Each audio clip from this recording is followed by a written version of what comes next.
करके नहमदुहु व नस्तईनुहु व नस्तगफिरुहु व नुमिनु बिही व नतवक्कलु अलैहि व नऊज़ु बिल्लाहि मिन शुरूरि अनफुसिना व मिन सय्यिआति अअमालिना मन यहदिहिल्लाहु फला मुदिल्ल लहु व मन युद्लिलहु फला हादिय लहु व नशहदु अन ला इलाहा इल्लल्लाहु वहदहु ला शरीक लहु व नशहदु अन्न सय्यदना व मौलाना मुहम्मदन अब्दुहु व रसूलुहु अम्मा बादु फ़अऊज़ु बिल्लाहि मिनश शैतानिर रजीम बिस्मिल्लाहिर रहमानिर रहीम इन्नमा यख्शल्लाह मिन इबादिल उलमा सदक़ल्लाहुल अज़ीम। दुरूशी पढ़ लीजिए। अल्लाहुम्मा सल्लि अला सय्यिदिना व शफ़ीना व हबीबिना व अला आलि सय्यिदिना व शफ़ीना व हबीबिना व मौलाना मुहम्मद मुबारक वसल्लम सल्लु अलैहि सलातुन व सलामुन अलैका या रसूलल्लाह या रसूलल्लाह या रसूलल्लाह। मैंने खुतबे के बाद जिस आयत मुबारका को तिलावत करने का शर्फ हासिल किया,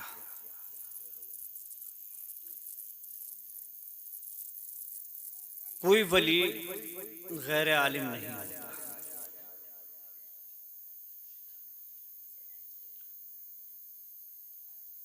जितने भी वली हुए हैं किसी मदरसे में पढ़ने गए या ना गए, जो गए वो ज़ाहिर आलिम है और जो ना गए अल्लाह ने उनको इल्म अता फरमाया, इल्म लदुनी अता फरमाया। इसलिए वो खिलाफ शरा काम नहीं करते। खिलाफ शरा काम वो करता है जो आलिम ना हो। इसलिए उसके अंदर तो खशियत इलाही होती है। आलिम के अंदर खशियत इलाही होती है, खौफ खुदा होता है। और जो जाहिल होता है, जाहिल पीर होता है, जैसे कि मुफ्ती साहब अभी इरशाद फरमा रहे थे, उसके अंदर खशियत का तो नाम ही नहीं है। भाई जो नमाज नहीं पढ़ रहा, रोज़े नहीं रख रहा, ज़कात नहीं दे रहा, अगर उसको अल्लाह ने माल दिया है, माल खूब है, हज को नहीं जा रहा है, खिलाफ शरा काम कर रहा है, वली हो सकता है? हरगिज़ नहीं हो सकता। गौसे पाक रज़ियल्लाहु ताला अन्हु अल्लाह की बारगाह में अपने आप को इतना जलील और नीचा समझते थे, और है ही। हमारी तो क्या है, वो तो अल्लाह के वली थे, गौस थे, गौसे आजम थे। खाने काबा की चौखट पर सर को रखकर गौसे आजम अर्ज करते हैं खालिक के कायनात की बारगाह में, ए खालिक के कायनात, ए रब्बे कदीर, मुझे क़यामत में शर्मिंदा ना करना। अगर मैं तेरी बारगाह में महबूब नहीं हूं तो मुझे नाबीना उठाना, ताकि मैं रुस्वा ना हो जाऊं महशर में। ये कौन कह रहा है? गौसे आजम कह रहे हैं। हम अपने आप को देखें, अपने बारे में गौर व फिक्र करें, सोचें कि हम क्या हैं। उन्होंने कभी नमाज नहीं छोड़ी, कभी रोजा नहीं छोड़ा, और रोजा छोड़ने की बात कर रहे हो। बचपन में दूध पीने के जमाने में चांद के बारे में इख्तिलाफ हो गया। किसी ने कहा कि जाओ सैयद के घर चले जाओ, मालूम हो जाएगा कि चांद हुआ है कि नहीं हुआ है। अगर बच्चे ने दूध नहीं पिया माँ का तो समझ लेना चांद हो गया है। गौसे आजम रज़ियल्लाहु ताला अन्हु, वाह वाह वाह, जिंदाबाद जिंदाबाद। अगर रोजा रख लिया है तो चांद, दूध नहीं पिया माँ का। ये गौसे आजम रज़ियल्लाहु ताला अन्हु की शान थी। ये इत्तिका और परहेजगारी का आलम था बचपन ही से। और क्यों ना हो, वो सैयद हैं और उनके नवासे, उनके लाडले ये हमारी महफिल में रौनक अफरोज हैं, उनकी शान कभी उनके मुंह के अंदर हराम रिस्क नहीं पहुंचा।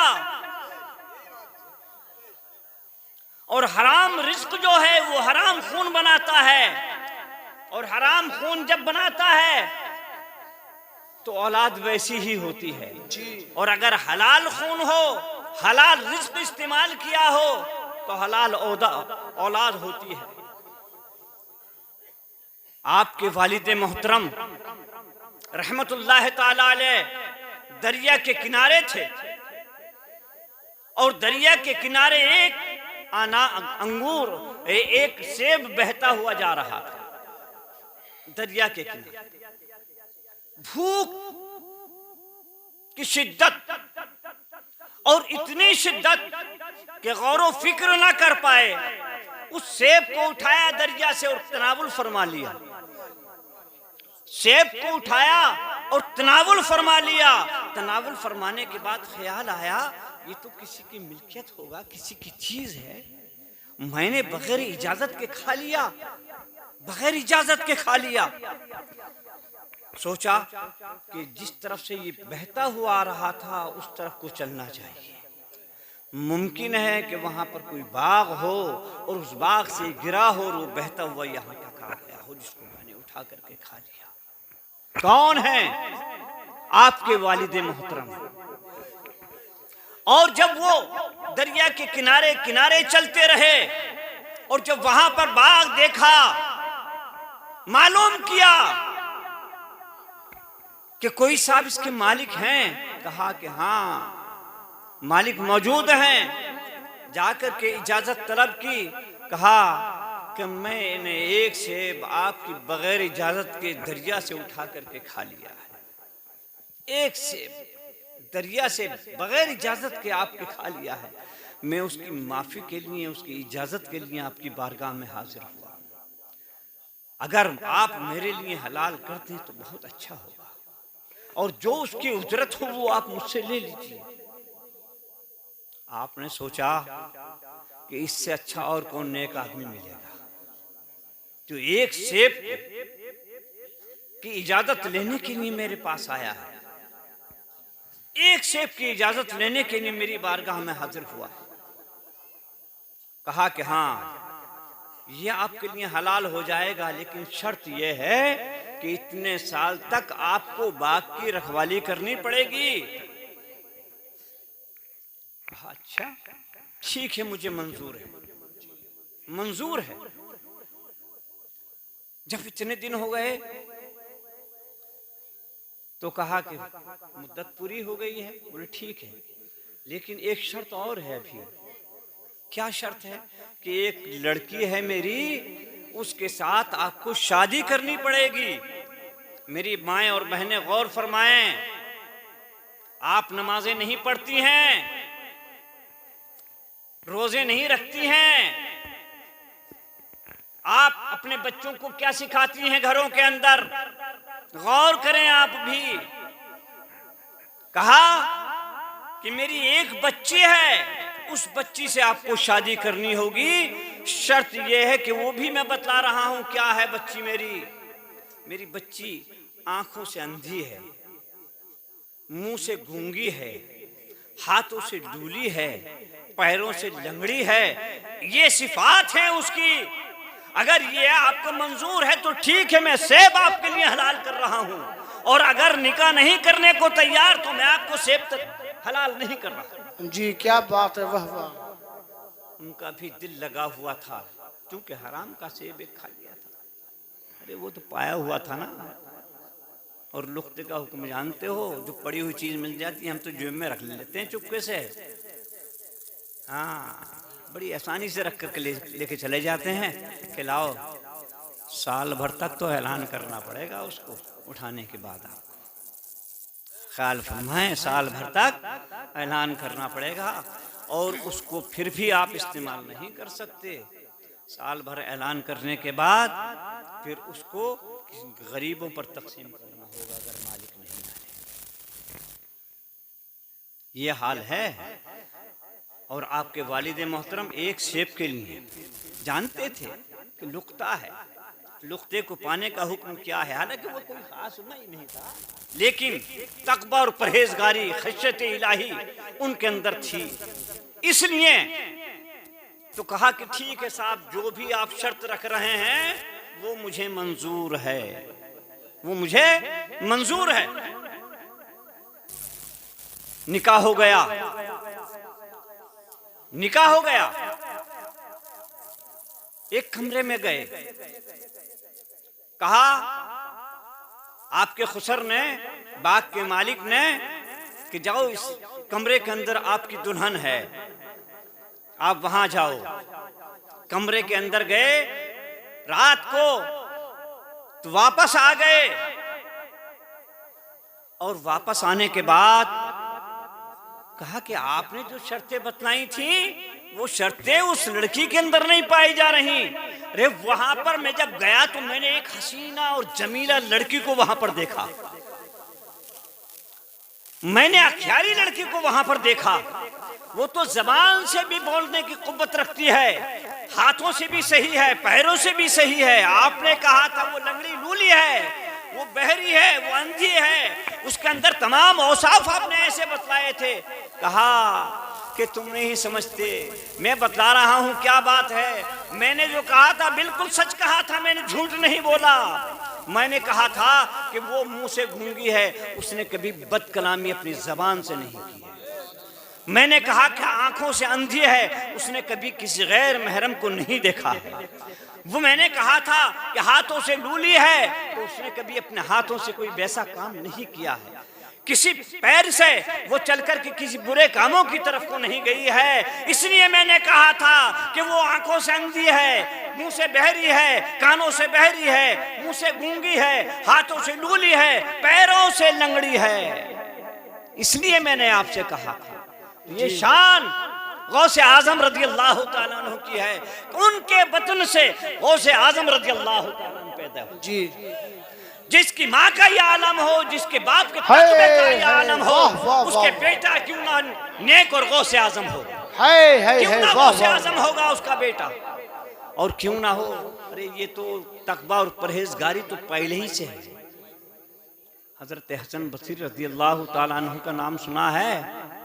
हजरत हसन बसरी रज़ी अल्लाह तआला अन्हु बड़े पाए के बुजुर्ग हैं, वली कामिल हैं। बाज उनको सहाबी में उनका शुमार करते हैं, बाज उलमा सहाबी में शुमार करते हैं। और मुमकिन भी है इसलिए कि आपने सरकारे दो आलम सल्लल्लाहु अलैहि वसल्लम के आगोशे मुबारक में खेले हैं। जो सरकार के आगोशे मुबारक में रहा हो, जिसने अल्लाह के महबूबा के दूध को पिया हो, उसकी छातियों से दूध को पिया हो, उनके आगोश में पला हो, वो क्यों मुत्तकी और परहेजगार नहीं होगा। बचपन ही में वहां से चले आए थे। हाल ये कि इनकी शादी हुई हजरत हसन बसरी रज़ी अल्लाह तआला अन्हु की, और एक बच्चा पैदा हुआ। जैसे मोहल्ले में हमारे बच्चे खेलते हैं ना, ऐसे ही हजरत हसन बसरी रज़ी अल्लाह तआला अन्हु का बच्चा मोहल्ले में खेल रहा था। और मोहल्ले में खेलने में हाल ये था कि हजरत हसन बसरी रज़ी अल्लाह तआला अन्हु का बच्चा खेलते खेलते जैसे बच्चे खेल रहे हैं वो भी खेल रहा था। और आजकल तो बच्चे के शरारत के काम खेलते हैं, वो बहादुरी के काम, बहादुरी के हुनर सीखा करते थे। तलवार चलाना सीखते थे, तीर कमान चलाना सीखते थे। तो हजरत हसन बसरी रज़ी अल्लाह तआला अन्हु के बच्चा तीर कमान चला रहा था, और जैसे ही उसने तीर को छोड़ा, एक बहिश्ती बाहर जा रहा था, उसकी मशक लटकी हुई थी, और मशक को में जाकर के उनका तीर जाकर के चुभ गया, और तीर जैसे ही चुभा पानी बह गया, पानी बह गया। पता निकाला कि ये किसका बच्चा है जिसने तीर चलाया है, मेरी मशक को नुकसान पहुंचा दिया, मेरे पानी को बहा दिया। गौर फरमाएं जरा। पता चला ये हसन बसरी रज़ी अल्लाह तआला अन्हु का शहजादा है, उनका लड़का है। बोले अच्छा, बहिश्ती गया हज़रत हसन बसीर रज़ी अल्लाह ताला अन्हु की बारगाह में, और हज़रत हसन बसीर रज़ी अल्लाह ताला अन्हु की बारगाह में जाकर शिकायत की कि आपके शहजादे ने मेरी मशक में तीर चुभो दिया, जिससे मेरा नुकसान हो गया, लिहाजा मैं आपसे शिकायत करने के लिए आपकी बारगाह में हाजिर हुआ हूं। बोले अच्छा, मेरे बच्चे ने? ताज्जुब हुआ कि मेरे बच्चे ने ऐसा कर दिया। बच्चों बोलो नहीं, जरा देखो, गौर से सुनो मेरी बात को, ये तुम्हारे लिए बहुत बड़ी नसीहत है, और मैं अपनी मस्तूरात अपनी बहनों से भी कह रहा हूँ, माओ बहनों से, कि वो भी, और अपने बुजुर्गों से और अपने बच्चों से भी कह रहा हूँ कि ज़रा हलाल की तरफ ध्यान दें। हलाल चीज़ हमको मिलनी चाहिए जहाँ तक भी हो, हराम बिल्कुल ना आए हमारे करीब। तो हज़रत हसन बसीर रज़ी अल्लाह ताला अन्हु ने इस बात को सुनकर कि मेरे बच्चे ने ऐसा अमल किया है, अपनी जिंदगी के तमाम औराक को पलट डाला, पूरी जिंदगी के हालात पलट लिए। मैंने तो कभी हराम की ग़िज़ा का इस्तेमाल ही नहीं किया, पूरी जिंदगी मैंने हराम नहीं खाया, ये मेरे बच्चे के अंदर ये आदत कहां से आ गई? गौर करो। अपनी रफीक़े हयात के पास गए और कहा, ए मेरी रफीक़े हयात,